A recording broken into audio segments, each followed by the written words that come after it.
नमस्कार दोस्तों, आप सबका आपके अपने YouTube channel learn from home पर हार्दिक स्वागत है।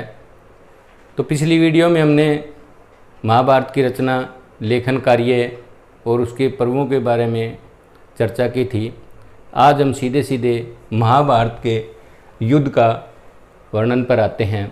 महाभारत का युद्ध कौरवों और पांडवों के बीच में लगभग 900 वर्ष ईसा पूर्व लड़ा गया। यह युद्ध 18 दिन चला था।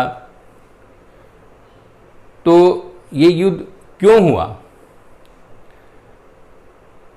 महाराज पांडव की मृत्यु के बाद में उनके बड़े भाई जो नेत्रहीन थे, उन्हें हस्तिनापुर की राजगद्दी पर बिठाया गया।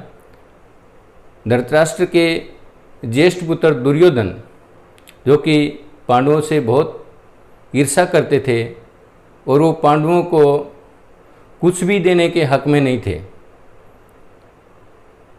इसमें कई षड्यंत्र रचे गए, जिसमें पांडवों को दुष्टक्रीड़ा के द्वारा हरा करके वनवास भेजना, लाक्षागृह। और एक प्रश्न बनता है इसमें कि पांडवों को कितने वर्ष का वनवास हुआ? तो पांडवों को 12 वर्ष का वनवास हुआ और 1 वर्ष का अज्ञातवास।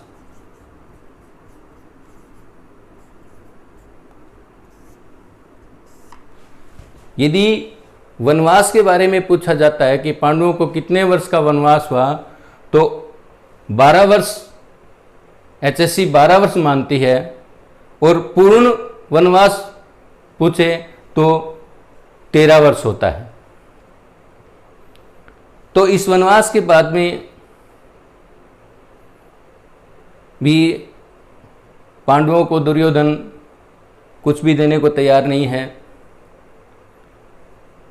तो श्री कृष्ण भगवान पांडवों की तरफ से महाराज धृतराष्ट्र के पास आते हैं और कहते हैं कि महाराज, आप पांडवों को सिर्फ 5 गांव दे दीजिए, मैं पांडवों को मना लूँगा। लेकिन दुर्योधन 5 गांव देने को तैयार नहीं है और इसके उपरांत युद्ध होता है। इससे पहले पांडवों को एक क्षेत्र दे दिया जाता है जिसका नाम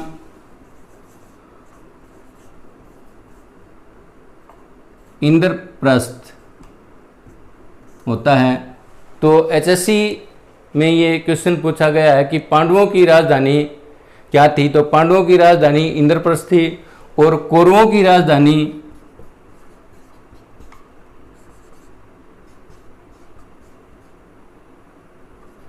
हस्तिनापुर थी। अब युद्ध की शुरुआत होती है। युद्ध की शुरुआत में दुर्योधन अर्जुन दोनों श्री कृष्ण के पास सहायता के लिए जाते हैं। इस महाभारत के युद्ध में श्री कृष्ण की भूमिका बहुत अहम है, शुरू से अंत तक। दोनों श्री कृष्ण के पास जाते हैं और दोनों ही सहायता मांगते हैं। तो श्री कृष्ण 2 ऑप्शन देते हैं। वो कहते हैं कि एक तरफ तो मैं रहूँगा और एक तरफ मेरी नारायणी सेना रहेगी, और दूसरा, मैं युद्ध में अस्त्र नहीं उठाऊंगा। तो अर्जुन सहर्ष श्री कृष्ण को बिना अस्त्र के सहर्ष स्वीकार कर लेते हैं और दुर्योधन अपने शिविर में चला जाता है। युद्ध में कौरवों की तरफ से जो महासेनापति हैं वो भीष्म पितामह होते हैं, और पांडवों की तरफ से धृष्टद्युम्न, जो कि द्रौपदी के पुत्र और द्रौपदी के भाई थे, वो इनकी तरफ से सेनापति रहते हैं। दोनों तरफ से सेना इकट्ठी होती है। ये एक क्वेश्चन बनता है कि पांडवों के पास कितनी सेना थी और कौरवों के पास कितनी सेना थी? तो पांडवों के पास 7 अक्षौहिणी सेना थी और कौरवों के पास 11 अक्षौहिणी सेना थी। ये क्वेश्चन अभी तक आया तो नहीं है, लेकिन संभावना जरूर बनती है। ये अक्षौहिणी जो है, ये महाभारत के अनुसार इसकी गिनती कितनी होती है वैसे इतना पूछा नहीं जाता, फिर भी आपके नॉलेज के लिए बता देता हूं। एक अक्षौहिणी सेना के अंदर 21,870 हाथी, 21,870 रथ, 65,610 घुड़सवार और 1,09,350 पैदल, इतने सैनिकों को मिलाकर के एक अक्षौहिणी सेना बनती है। तो ये लिखित महाभारत के लिखित तथ्य हैं। इसके बाद में दोनों सेनाएं युद्ध क्षेत्र में पहुंच जाती है, तो श्री अर्जुन युद्ध क्षेत्र में जाकर के देखते हैं कि यहाँ तो सारा ही मेरा परिवार है, मैं किससे युद्ध करूं? मेरे पितामह, मेरे गुरु, मेरे कुलगुरु, मेरे भाई, मेरे भाइयों के पुत्र, तो उनका मन विचलित हो जाता है और वो युद्ध करने से मना कर देते हैं। तो उस समय श्री कृष्ण भगवान गीता का ज्ञान जिसको कहते हैं, उन्हें ये ज्ञान देते हैं। तो श्री कृष्ण अर्जुन से कहते हैं कि हे पार्थ, कर्म करो, फल की चिंता मत करो। तो एचएससी में ये कई बार प्रश्न आया हुआ है कि श्रीमद् भागवत गीता में किस चीज पर बल दिया गया है? श्रीमद् भागवत गीता में किस पर बल दिया गया है? तो कर्म पर बल दिया गया है। ये कई बार कई पेपरों में एचएससी के द्वारा पूछा जा चुका है। तो जो ये गीता का ज्ञान है, ये ज्योतिषर नामक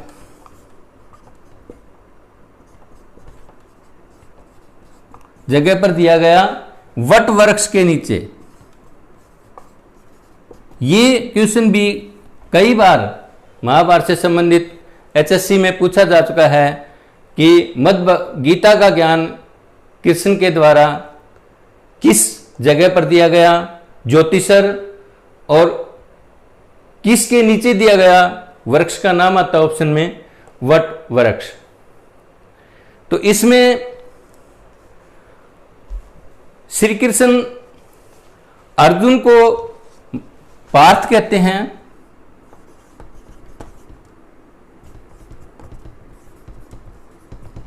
पार्थ, और अर्जुन श्री कृष्ण को माधव कहते हैं। यह क्वेश्चन भी एचएससी द्वारा कई बार पूछा जा चुका है कि अर्जुन का पर्यायवाची क्या है? पार्थ है। श्री कृष्ण का पर्यायवाची क्या है? माधव है। तो दोस्तों, अब युद्ध का समय शुरू होता है। महाभारत के युद्ध में महाराज धृतराष्ट्र जो है नेत्रहीन होते हैं, तो वो युद्ध क्षेत्र में नहीं जा सकते। तो उन्हें संजय नाम का एक पात्र है जो संपूर्ण विवरण महाभारत का सुनाता है। तो ये एक क्वेश्चन बनता है और एचएससी में आया है कि महाभारत का संपूर्ण विवरण धृतराष्ट्र को किसने सुनाया, तो वो संजय के द्वारा सुनाया गया था। तो इसमें कुछ दिन आते हैं, जैसे एक 11वां दिन होता है। युद्ध के 11वें दिन का महत्व है कि युद्ध के 11वें दिन अर्जुन और भीष्म पितामह का सामना होता है और अर्जुन जो है भीष्म पितामह को हरा देते हैं। हराना ना कहिए, क्योंकि भीष्म पितामह तो इच्छा मृत्यु के वरदान से सुशोभित थे, तो उनके सामने शिखंडी नाम का, जो पिछली वीडियो में हमने जिक्र किया था, उनको अर्जुन के रथ पर लाया जाता है और शिखंडी पर भीष्म पितामह बाण नहीं चलाते और उस वक्त अर्जुन बाण चलाते हैं और भीष्म पितामह जो है बाणों की सैया पर सो जाते हैं। उसके बाद में भीष्म पितामह के बाद में जो अगले सेनापति बनते हैं वो होते हैं गुरु द्रोणाचार्य। तो इसके बाद में जो युद्ध का 13वां दिन होता है वो बहुत ही महत्वपूर्ण दिन है। उस दिन गुरु द्रोणाचार्य के द्वारा चक्रव्यूह की रचना की जाती है।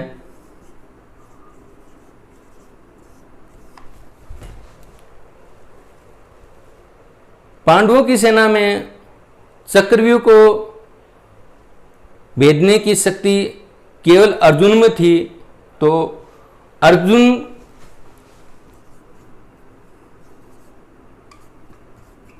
का पुत्र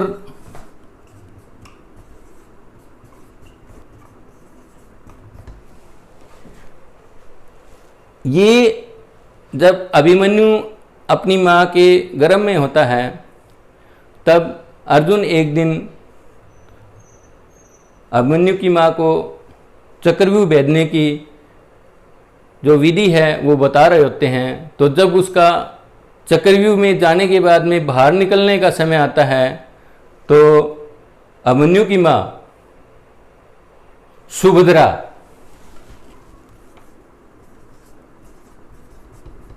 को नींद आ जाती है और वो आगे का वर्णन जो है अभिमन्यु नहीं सुन पाता। तो इस युद्ध के दौरान अर्जुन को किसी दूसरी तरफ भटका दिया जाता है और चक्रव्यूह में अभिमन्यु युद्ध करने के लिए जाता है और अभिमन्यु चक्रव्यूह में फंस जाता है और कौरवों की तरफ से बड़े बड़े महारथी गुरु द्रोणाचार्य, कुलगुरु कृपाचार्य, दुर्योधन, शकुनी, कर्ण, ये सभी मिलकर के अभिमन्यु का वध कर देते हैं। तो अभिमन्यु पर एचएससी द्वारा 2-3 क्वेश्चन बनते हैं। एक तो अभिमन्यु का वध किस स्थान पर हुआ, उस जगह का नाम है अमीन। ये याद करो कि चक्रव्यूह की रचना किस जगह हुई, अमीन। अभिमन्यु का वध कहाँ हुआ, अमीन गांव। अमीन गांव है, अमीन गांव कहाँ है, ये कुरुक्षेत्र में पड़ता है। अमीन का अब क्या नाम है, खट्टर सरकार ने अमीन का नाम अब बदल करके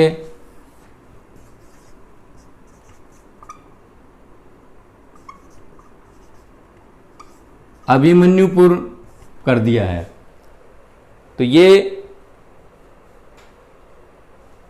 इस 13वें दिन के युद्ध से क्वेश्चन बनते हैं कि चक्रव्यूह की रचना कहाँ हुई। चक्रव्यूह की रचना अमीन गांव में हुई। अमीन गांव कहाँ है, कुरुक्षेत्र के अंदर है और अमीन गांव का नाम अभिमन्युपुर रख दिया गया है। महाभारत में एक बहुत महत्वपूर्ण पात्र हैं कर्ण। कर्ण जो है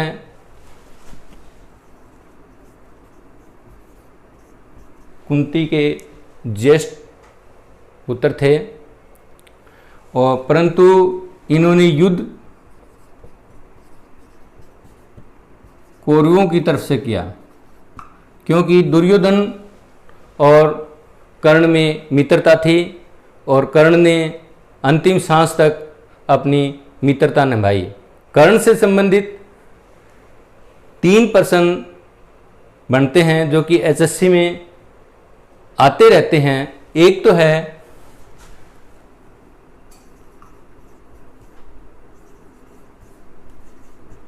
कर्ण झील कहां पर है? कर्ण झील करनाल में है। दूसरा, कर्ण का टीला ये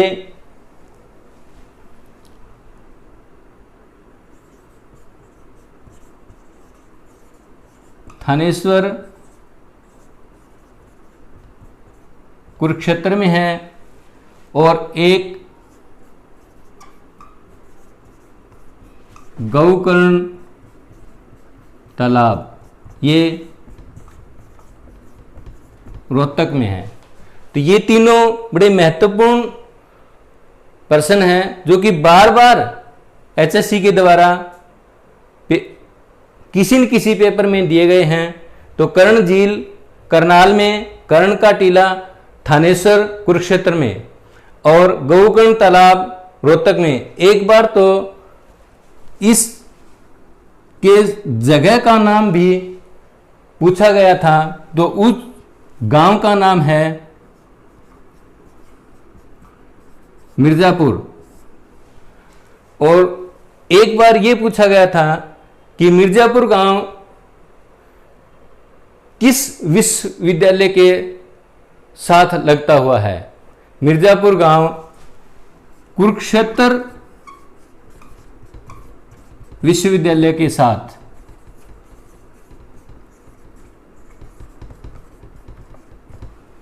कुरुक्षेत्र विश्वविद्यालय के साथ लगता हुआ गांव है, जहां पर कर्ण का टीला है।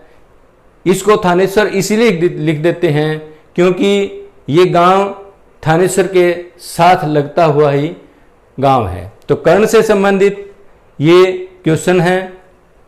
इसके बाद कुछ महत्वपूर्ण क्वेश्चन और हैं जो आपको मैं करवा रहा हूं। एक है, अर्जुन ने युद्ध में जाने से पहले हनुमान जी की पूजा की थी, और अर्जुन का जो रथ था उसके ऊपर एक ध्वज लगाया गया था। उस ध्वज के ऊपर हनुमान जी की फोटो थी, इसीलिए अर्जुन को कपि ध्वज कहा गया है। एक बार एचएससी में ये क्वेश्चन आया था कि कपि ध्वज किसे कहा गया है? तो कपि ध्वज जो है अर्जुन को कहा गया है। इसके बाद में अर्जुन ने वनवास के दौरान भगवान शिव की पूजा करके एक अस्त्र प्राप्त किया था। उस अस्त्र का नाम है पाशुपत अस्त्र।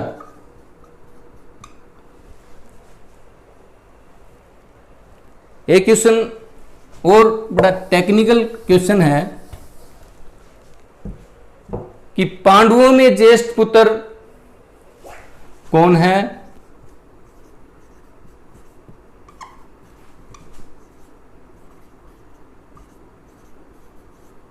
ये सभी को पता है, युधिष्ठिर थे। परंतु अगर ये आ जाए पांडवों के ज्येष्ठ पुत्र, तो ये प्रजोतपति, इनका नाम प्रजोतपति था। पांडवों के ज्येष्ठ पुत्र, ये टेक्निकल क्वेश्चन है, इसमें और के में ही कंफ्यूजन हो जाता है। अब दूसरा एक ऐसा ही क्वेश्चन है कि अभिमन्यु के पुत्र का क्या नाम था। अभिमन्यु के पुत्र का नाम, अभिमन्यु के पुत्र का नाम परीक्षित था। और इसी तरह द्रोणाचार्य और कृपाचार्य में भी थोड़ा अंतर आता है। द्रोणाचार्य जो थे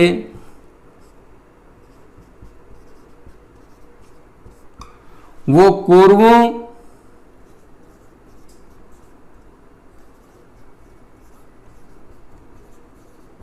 और पांडवों के गुरु थे, जो अस्त्र शस्त्र की विद्या जिन्होंने दी थी। और कृपाचार्य कौरवों और पांडवों के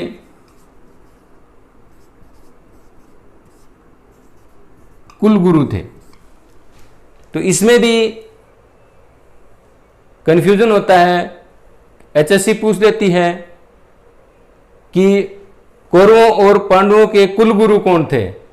उसमें ऑप्शन में द्रोणाचार्य भी होते हैं, कृपाचार्य भी होते हैं।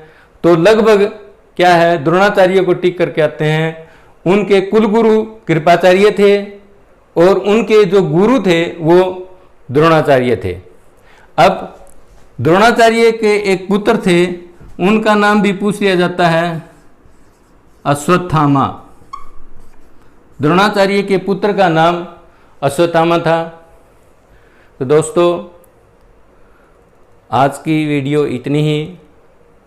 आपका हमारी वीडियो को देखने के लिए बहुत बहुत धन्यवाद।